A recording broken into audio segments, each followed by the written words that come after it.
Hey, what's up? I'm Shannon, and today I'm joined here with, What's up? Ash Kumra. and we're here to talk about the Gita. So, to start off, how would you read Bhagavad Gita? Because that's how it sounds when I say it. Well, just a disclaimer, I am American born with an Indian heritage.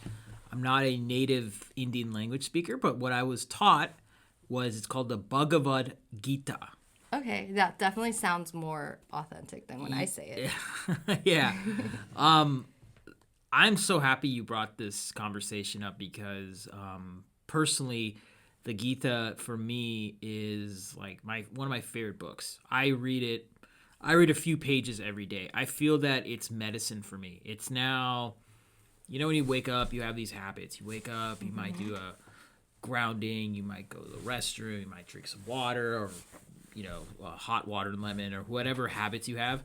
It's now programmed in my head that I have to read a few pages. And That's so cool. what's kind of fascinating about the Gita is that every time I read it, I'm literally a student. I'm learning new things, even if I reread it. And do you read it in order or just randomly, or like do you have like a favorite chapter?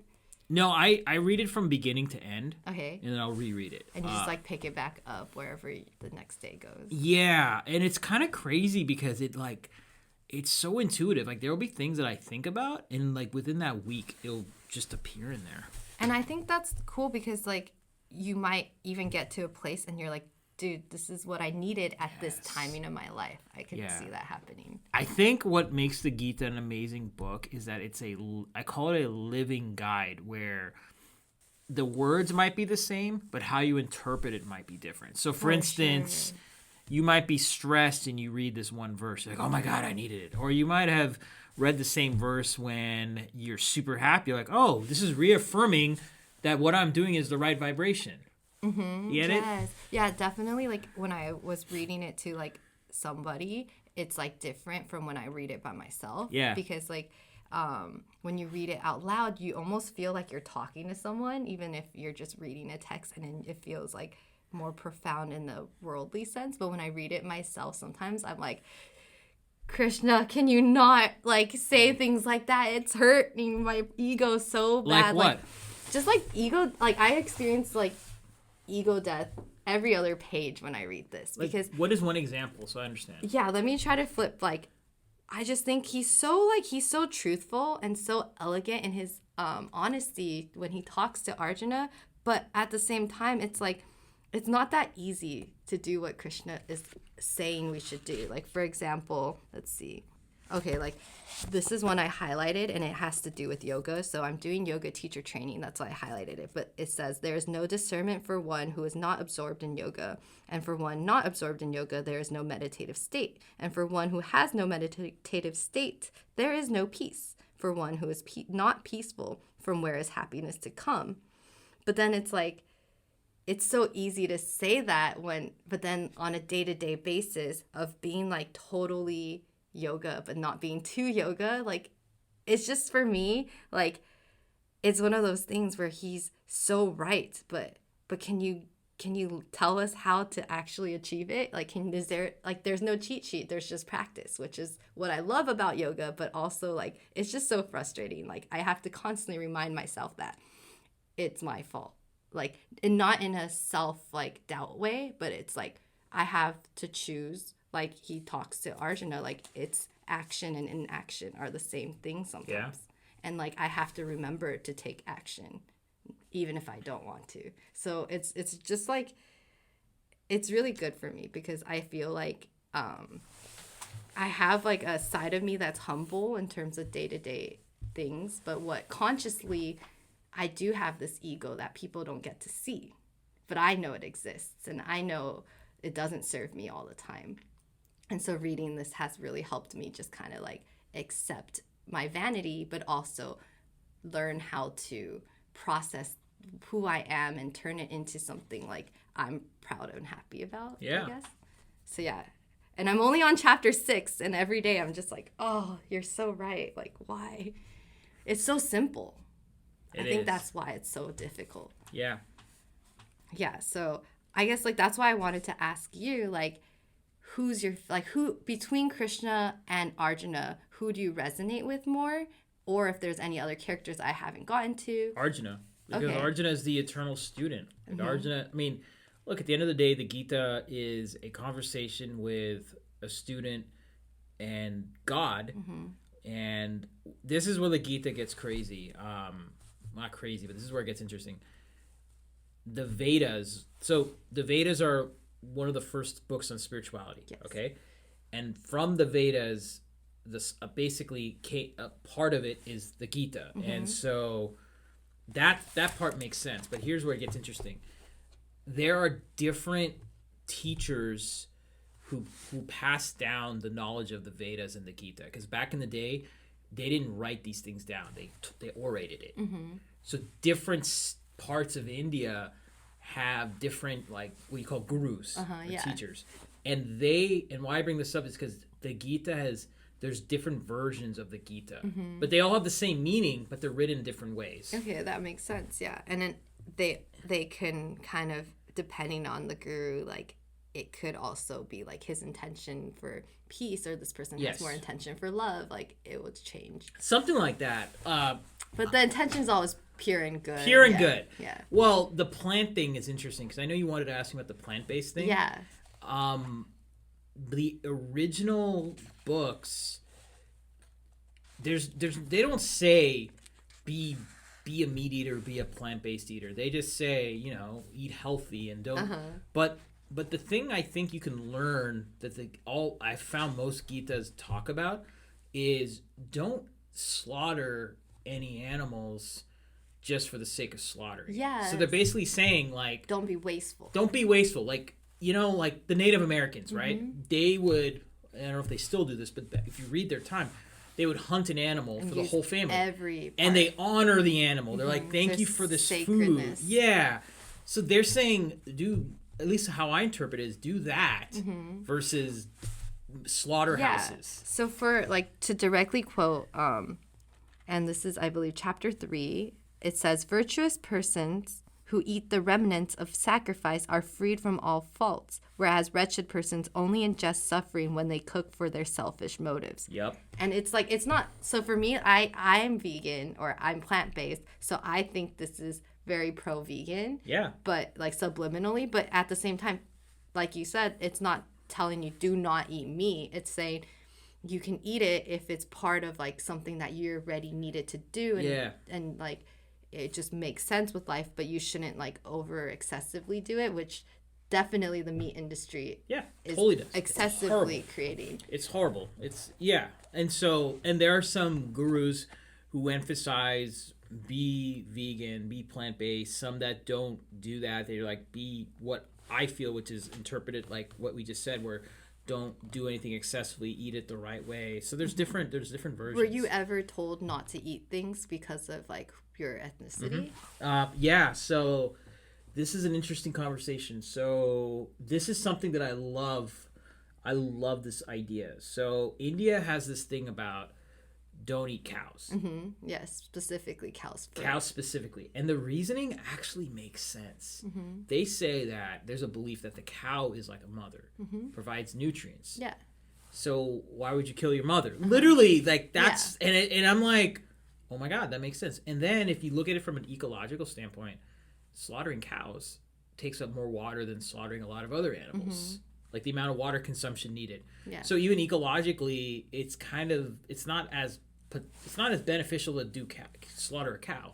So because of those two reasons, I don't ever eat cow. Like, I haven't had cow for years. And if I've had it on accident, I'll be like, oh shoot. But I won't freak out because I self-taught myself this habit. This wasn't something I ingrained from birth. Yeah. But I know some people, because again, depends on what part of India they're from, they were taught at an age, don't ever touch cow. And you, like, something bad will happen if you do. Yeah. And there's some Indians who don't eat meat ever. Yeah, like, so Jainism is really strict. It's more Jainism, Jainism. Yeah, I've always wanted to know how to say that. Yeah. Jainism. Yeah.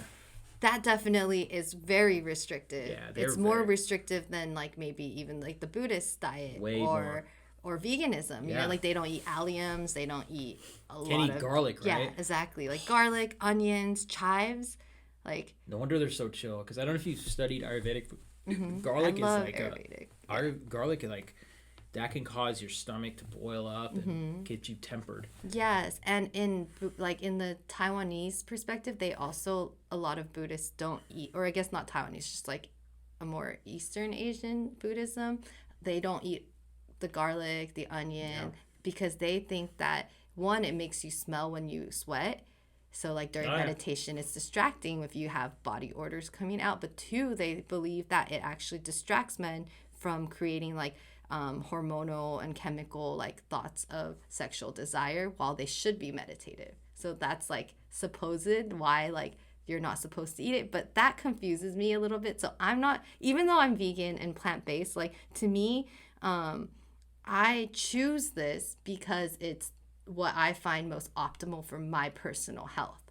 Whereas like if a religion or like a group of, even a community, as pure intentions as it could be, if you're restricting your diet because of that and it's not personalized, it's too much pressure on people, and it also creates like this loss of your identity. Because like after going vegan, I went through like identity crisis, like and I lost friends and I lost this, but now I'm at the point where like I really do try not to be judgmental of people who still eat meat, because while like there's a lot of like honor in saying I sacrifice, I'm not sacrifice, like in the initial intent for me was to make my body better, and it wasn't like just for the animals. So while there's really cool people who do it for the animals, they're not healthy. They're eating foods that to me are not serving their bodies, and to me like that's just as bad as, like that's just as un-yoga as eating meat, you know? Yeah. So I am learning not to be like, oh, I'm better because I don't do this. I respect and I'm really proud of my sacrifices, but I have to remember not to let them like get in my way of like loving people, because that should also be just as important as loving animals and loving the environment. And I find that very, very difficult sometimes. Yeah. Like, just to be honest. Well, that's what I love about the Gita, is that it always tells you that you can always reset and realign and recalibrate. We all have off days. And there is like, I don't think I wrote it down, but there was a page in the Gita where it did mention that you shouldn't judge someone else because they eat differently from you. Good. And I was just like, I love that they do the subliminal, like, hey, it's better if you do this, but even if you don't do this, it's okay, you know? It's not like one of those, like there's certain other, like, and I wanted to hear your perspective about like the religious aspect that comes with the connotation of reading something like the Gita. So we could touch about that. But yeah, like a lot of religious things tend to have restrictions and commandments versus like the Gita is really just a guideline. Yep. And I love that. Like I love that there's no pressure. And it's a reminder like, hey, Shannon, you might be vegan, but that doesn't mean everyone else needs to be, or that you can't still show unconditional love to people because they think differently or they eat differently. Okay. So is your question about, is this religious or not? Well, I know it's not supposed to be, but I want them to hear your perspective and what you've learned on that. So I've actually geeked out on this conversation. I mean, this topic, because I personally was curious too. Mm-hmm. So going back to the original statement, the Vedas were spiritual books. Mm-hmm. They were not meant to be religious books. But man, or humans at the time, I should say, but they were predominantly men at the time who did this. They decided to make parts of the Vedas into religion, and that is what you now call Hinduism. Mm-hmm. But it's still a loosely based religion, because the ideals behind Hinduism, which is the ideals from the Vedas, is that these are guidelines to be a way of life. Mm-hmm. So an analogy is the way what a true Hindu believes, I feel, is we run a race to the finish line. You go route A, I go route B, someone else might go route C.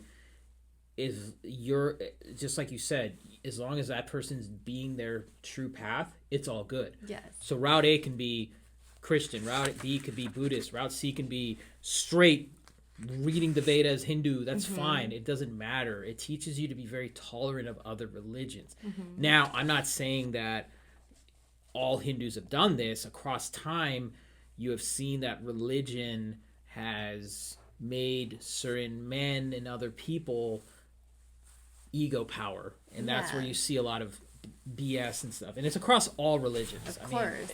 And so, but the true intent of the Gita and what Hinduism is to not be a religion, it's to be a way of life. And the reason why I'm really happy that yoga teacher trainings, like what you're going through, is having you read the Gita, is because the Gita is it's considered the song of God, and it's the only book that I know of where God comes down and spends this much time answering all these human issues. Yes, yeah.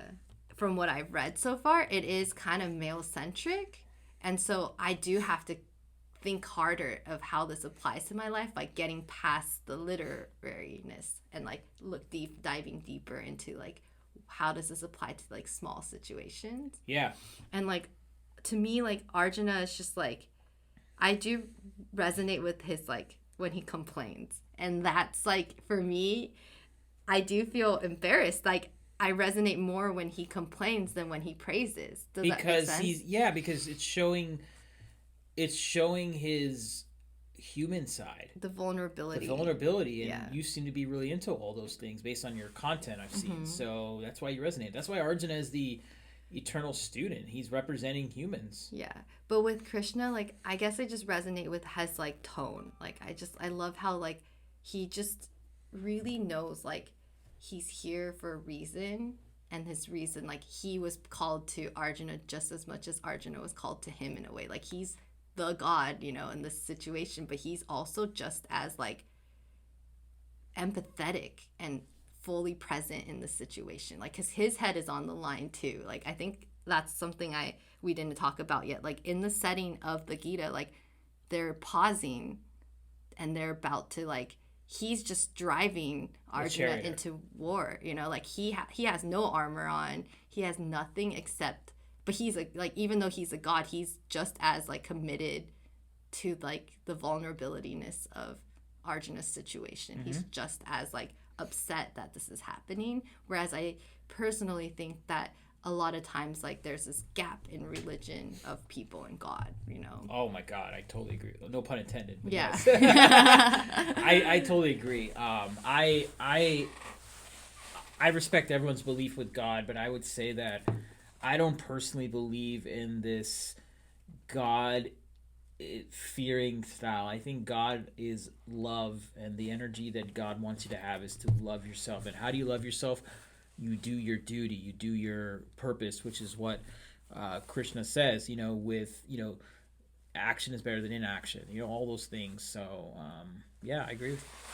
So I kind of was curious about also like, and I didn't write this down in the question, but like the attachment aspect, right? Yeah. Like of not being attached, but also being responsible. Like from reading it so many times, like, is there something you can comment on that? Because for me, that like I still am like, but how?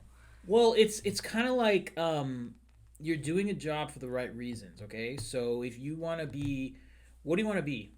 For me, like end goal is a philanthropist. Okay, so if you want to be a philanthropist, again, that's what I'm interpreting. What he's saying is that you be a philanthropist not just so that you become famous. You're doing it because this is your purpose, and you stick to that purpose if that's your purpose. Like failure or success. Yeah, good or bad, and you don't just think of your job. Your job is kind of like just a habit you do every day. But you gotta your bigger purpose is being connected with spirit.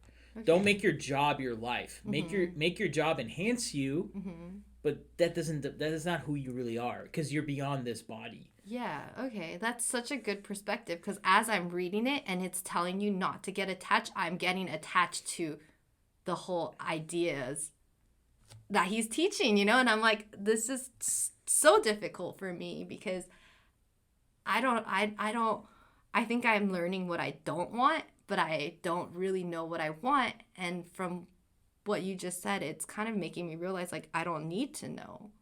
I just need to keep going and doing things until like they will just continue to work out the way they're supposed to. But I like to plan and look into the future and plan ahead. And I think in a sense that's like very Arjuna, like he's just seeing like too far ahead, but he actually doesn't know what the outcome will be. Yeah. Okay, not to ruin the ending, but like, is there ever an outcome, or is it just like this continuous story of like lesson? Oh, it gets deeper. You're not. I mean, what chapter? On chapter 6? I'm only on chapter 6, so I'm just curious. Like, is there like something I could like continue as I continue to read this, because it's so interesting, and I want to like. I don't want to stop once I pick it up. I don't think you should look at it as that. Just look at it, in my opinion, look at it as a eternal guideline and read it every time with that intent. Because every time, at least I read it, I feel like there's something new. And don't see it as just a story. Yeah. Okay, yeah. That's really like that's why I wanted to have this conversation before I even got too deep into it. But if you want to get historical, so let's go back. Vedas are the spiritual books. Be part of the Vedas was a bigger story.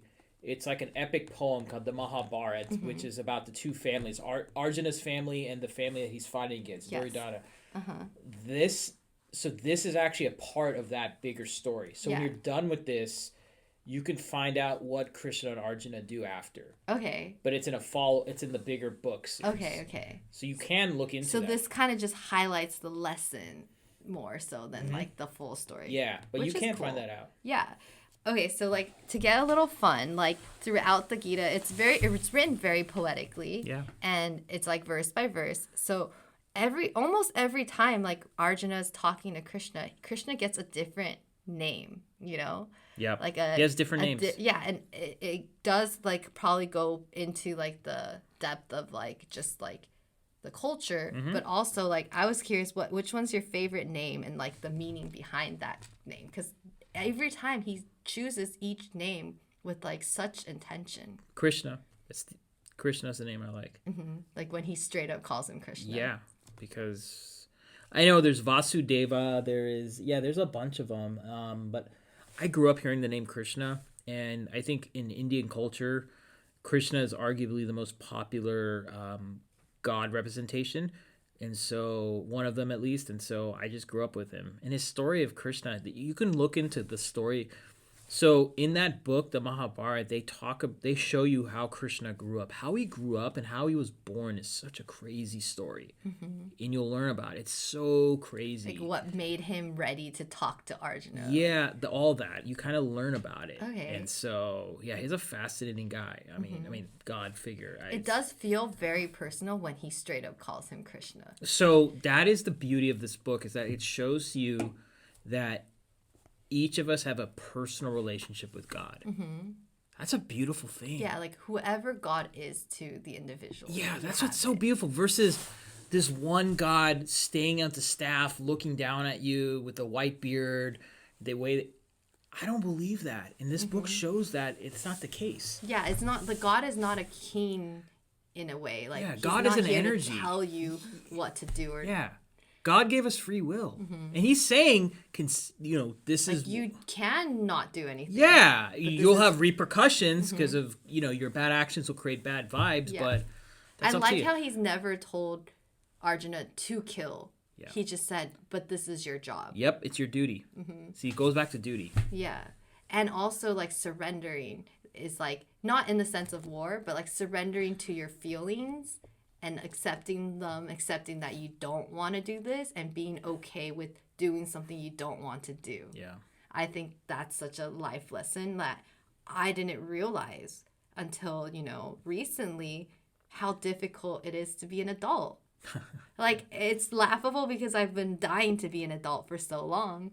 And now that I'm, like, getting to the point where, like, I have... And I'm 28, but, like, I'm Asian American. So, like, it kind of stunts your, like, adulthood, when your parents are very involved in your life, even as an adult. So when I realized, like, dude, half the time of being adult is doing things you don't want to do. Yeah. It's like we look into, like, turning 18 as, like, freedom, like, ultimate freedom. Now I can do whatever you want. But with freedom, it comes responsibility. Yeah. And you're no longer, like, no one's going to help you when you mess up anymore. You have to figure it out yourself. Well, I think that's where the power of community comes in. That's why I'm happy that you're doing yoga teacher training, and I think you know that term, your vibe is your tribe. Yeah. So I think if you connect yourself with fellow people who are into things like the Gita and yoga, you'll be fine. That's true. And it's taught me so much more self-discipline, like doing yoga teacher training even. So I'm really blessed, and I'm super excited because like I even told my yoga teacher training, so like the fact that you guys introduced me to the Gita, like I was able to like talk to you about it and realize like, whoa, like I didn't know you read it all the time, you know? And then we can have this conversation. But before, like I was super hesitant to like commit to yoga teacher training for a little bit. Like it took me a few weeks to decide. Wow. Because I always wanted to be a teacher, but I just maybe have that self-doubt of like, do I deserve to teach people something? Okay. And I'm so like blessed that I chose yoga as the first like subject to ever even remotely like say I'm going to teach one day, because it talks about how everybody is a guru just in the sense of yoga, you know? And it does definitely helps in the confidence department. Good. And I'm really like, even reading this, I'm like, wow, like I'm learning so much. Like I'm learning like even Arjuna, like he is the great warrior. Yeah. And he can like succumb to just like wanting to give up on everything. And I definitely have been in that spot where like I'm like, dude, I lose either way. Like, why am I even doing this? What's the point? Yeah. That's great. Yeah, but now I'm like, okay, like there is essentially there is no point. It's just your duty. Your duty. And it's just why you're here. And I think what's great about the duty thing is because you're not attached to the good or the bad. You just keep going. And I know it's kind of Zen Buddhist too, which is awesome. Yeah, it all interlocks. They're all, well, you know, Buddhism came from the Vedas. And yeah, exactly, because like it is just someone else's story. Yeah. Yeah. No, but in the Veda books, they talk about Buddha being born and what he does. Siddhartha. Yeah, Siddhartha, and then the teachings obviously spread out through Asia, and they, similar to the Gita, they created different versions of Buddhism. It's the same idea where it's like, but the same principles, they're a little different. Like I've been to Thailand and I've seen the way they look at Buddhism versus China. I've seen versus Japan. Japan's heavy on the Zen. And then there's Indian Buddhism, which is where it originated, and they have a different take. So everyone has It's really interesting. It's so fascinating. And I do like, and I don't mean to generalize, but like it's really interesting because I was raised Christian. Okay. And my dad's side of the family was Taoist. Oh, wow. Yeah. That's old school. Yeah, and Taoism and Buddhism, they do go hand in hand. And then Hinduism and Buddhism have so many similarities, you know? And I've definitely always resonated with that side of like the religious studies, you know, more so than the religion I grew up in. And I'm not sure if it's because, you know, you always want what you don't have. But honestly, in my perspective, I love it because, like you mentioned about Hinduism, it wasn't supposed to be a religion. Yeah. Whereas, like, you know, like... I would argue that Buddhism wasn't supposed to be a religion either. I think so. I agree. And Taoism either. Like, Taoism is a lot about Qigong. And, like, Qigong literally, like, people act like Qigong is, like, a martial arts here. But in reality, if you translate Qi and Gong, it literally translates to breath work. Going back to the Gita, it is, like... He trained to be a killer. A warrior, not a killer. But essentially, if you think about, like, what does a warrior need to do? We think, like, murder, and it's so much different from, like, self-defense. You know? Being a warrior means you're protecting. Yes, but, like, at the end of the day, he is trained to kill when need to be, you know? Right. Just like martial artists are, they know exactly how to hit someone to kill or to protect. Like, but they also say in martial arts, don't strike first. Yes. And so it's like that eternal battle that we go through, and it doesn't even have to be something so literal as killing physically. Yeah. Like, for even not to only say girls, but for us as girls, like, what we say is so, like, you can say one thing and totally kill somebody's day if you wanted. And to be skilled enough to do that is one thing, but to know when to say what and not to say what, I think essentially it's like his whole thing, like to kill or not to kill. He's not actually even really thinking about the killing itself. He's thinking of the consequences of if he performs this action of killing, you know? And like, yeah, I just think that like there's so much we can learn from this book already. Like, I'm really grateful that you talk about reading it every day, because I think a lot of people will either over sanctify like someone else's culture, Yeah. but they don't know how to make it their own. Yeah. And then a lot of people will dismiss culture because they'll be like, oh, that's like religious, or that's too spiritual for me. So it's like really cool that you just like have found a way to incorporate it into just a few pages a day. That's the other thing. I personally feel that it's such a substantive book that like just read one lesson a day or one lesson throughout the week. Yeah. That's all you need. It's not a competition. You don't need to finish the book in a month or a couple. Just read it. If it takes you a whole year, fine. Yeah. It's quality over quantity. That's my only suggestion for you. That's so cool. Yeah. And I definitely like, I want to like just write down the quotes and share it on social media. You should. People need to hear it. Yeah. I'm like, this is so cool. Especially like, I think when I was reading the intro, like, I was like, oh no, like, please don't tell me this is like another religious thing. Cause like, yeah, I can see that. I grew up, like I said, I grew up in a Christian environment. And to me, like, I had to escape from that judgment that came with the community. Got it. Like, they're all good people, pure intention people. But the religious aspect got to the point where I was literally upset, you know, because I felt like I couldn't do certain things that I love doing. Like, I pole dance, like, it's not exactly religiously accepted at the community I grew up with. And I had to learn to, like, in a way, like Arjuna, like, I had to forsake all my gurus. Yeah. And, so I love that it wasn't, like, one of those religious books that, like, are trying to start, like, a cult, you know? Like, to me, it's, like, I'm so, like, skeptical and I question things too much. Yeah. But this book just, like, definitely made me feel like, wow, there is just, like, hope for a middle ground. Good. Yeah. I'm happy to hear that. Yeah. Like, it definitely is really cool. Good. So, yeah. Do you have anything else to add? No, I'm just so happy for you that you're reading it. Yeah. I definitely would love to talk to you again when I finish the book. Let's do it. Because I think I'll have a different perspective. But I'm really, really grateful that you took the time to talk to someone who hasn't even finished the book. Yeah. No worries. Because, like, I think, like, I kind of want to start over from chapter 1 after this conversation. You should. Kinda, like, I think you should reread it from the beginning as often as you can. I think it's definitely, like, a quick read, too. I could definitely read, like, 3 more, like 6 chapters. I could restart it. Nice. But, yeah, I definitely learned a lot. And I'm excited to share more with everyone. And I hope everyone was able to just hear, like, a perspective from modern people. Like, we do very modern things in our daily life. Neither of us are, like, temple going, you know, strict, like, religious yogis. No, like, not at all. Like, but yoga is... We live such different lives, but yoga is somehow such a big part of our life. And I thought that was really amazing to bond over. Yeah, for sure.